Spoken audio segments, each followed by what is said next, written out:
എല്ലാവർക്കും നമസ്കാരം. ഇന്ന് നമ്മളിവിടെ ഉണ്ടാക്കാൻ പോകുന്നത് പൊതിച്ചോറാണ്. അതിന് എന്തൊക്കെ വേണമെന്ന് നമുക്ക് നോക്കാം. ആദ്യമായിട്ട് കിഴങ്ങ് മെഴുക്കുവരട്ടി ഉണ്ടാക്കാൻ പോവുകയാണ്.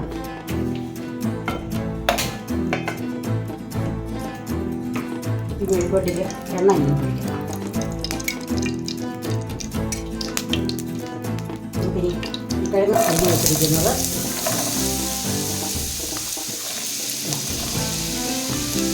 ഇളക്കി കൊടുക്കാം.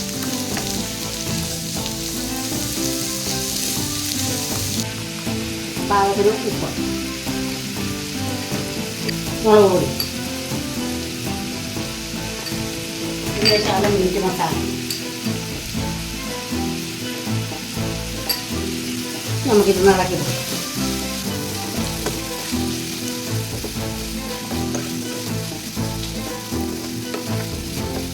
ഇനി നമുക്കിതിനകത്തോട്ട് ഈ കരിവേപ്പിലയും ഈ ഉള്ളി ചതച്ചതും കൂടെ ഇടാം. ഒന്ന് ഇളക്കി നല്ലപോലെ ഇളക്കി.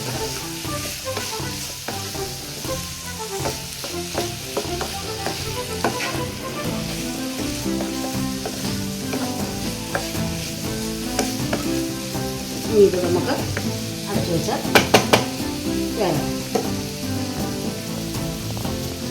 മെഴുക്കുവരട്ടി റെഡി ആക്കിയിട്ടുണ്ട്. ഇനി നമുക്ക് ഈ മെഴുക്കുവരട്ടി ഈ പാത്രത്തോട്ട് മാറ്റാം. ഇനി നമുക്ക് ഈ മത്തി അതിന് വറക്കാനായിട്ട് നമുക്ക് ഉപ്പ് ആവശ്യത്തിന് ഇടാം. വെളുത്തുള്ളി ഇഞ്ചിയും കൂടെ പേസ്റ്റ് ആക്കിയത് അതിടാം. കുരുമുളക് പൊടി,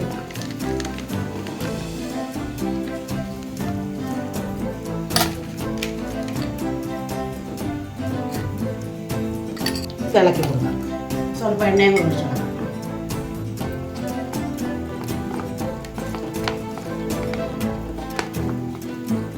അതൊക്കെ മത്തിക്കകത്തൊക്കെ നല്ലപോലെ അരപ്പ് പിടിക്കണം.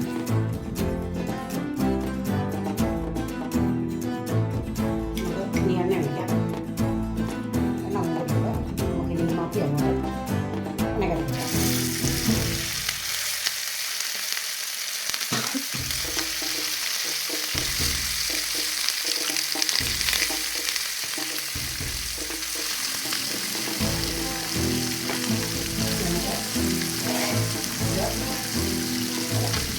കരിയേപ്പില ഉണ്ട് കടത്തി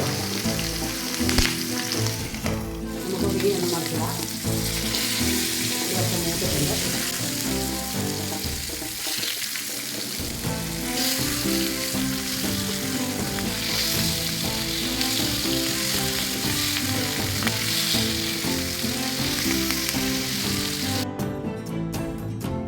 നമ്മളിനി മുട്ട ഉണ്ടാക്കാൻ പോവുകയാണ്.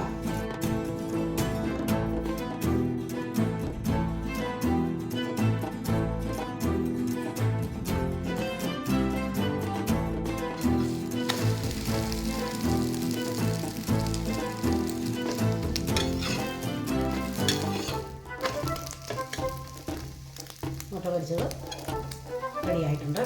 ഇനി നമുക്ക് ചമ്മന്തി അരയ്ക്കാം.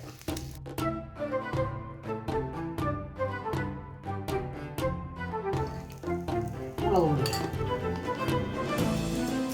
ഇനി നമുക്ക് ഇത് വെള്ളം തൊടാതെ അരച്ചോട്ട് പോകാം. ചമ്മന്തി അരച്ചോട്ട് വന്നിട്ടുണ്ട്. ഇനി നമുക്ക് പൊതിച്ചോറ് കെട്ടാം. ഈ ഇലക്കകത്തോടെ നമുക്ക് ഈ ചോറ് ഇടാം. ഉപ്പ്,